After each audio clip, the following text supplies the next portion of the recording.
नमस्कार, मी प्रतीक्षा. DNA मराठीमध्ये आपलं स्वागत. नुकत्याच नगर परिषद महानगरपालिकेच्या सार्वत्रिक निवडणुका पार पडल्या असून आता सर्वत्र जिल्हा परिषद पंचायत समितीच्या निवडणुकीची रणधुमाळी सुरू झाली असून सर्वच पक्ष जोमाने प्रचारास लागले आहे. त्याच अनुषंगानं वंचित बहुजन आघाडीच्या वतीनंही जिल्हा परिषद पंचायत समिती निवडणुकीसाठी आपले उमेदवार उभे आहेत.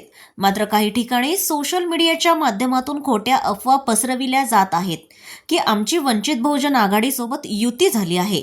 त्यामुळे आज वंचित बहुजन आघाडीचे जिल्हाध्यक्ष प्रमोद कुटे यांनी माध्यमांशी संपर्क करून अधिकृत माहिती दिली आहे की परभणी जिल्ह्यात वंचित बहुजन आघाडी ही स्वबळावर निवडणूक लढवित असून आमच्या जिल्ह्यात कोणत्याही पक्षासोबत युती झाली नाही.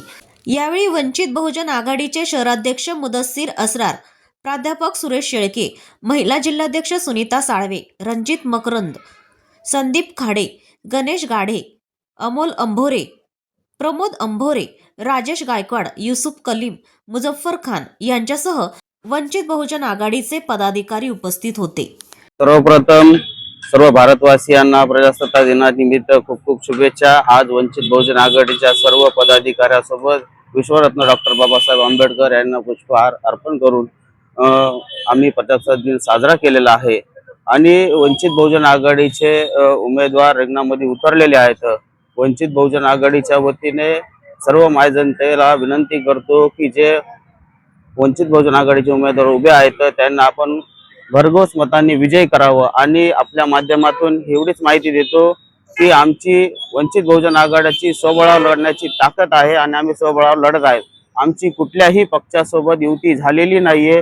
सोशल मीडियाच्या माध्यमातून काही पक्ष व्हायरल करत आहेत की वंचित सोबत, रासपा सोबत युती झालेली आहे. पण मी तरी सर्व मायबाप जनतेला विनंती करतो की वंचित बहुजन आघाडीची कुठेही युती झालेली नाहीये.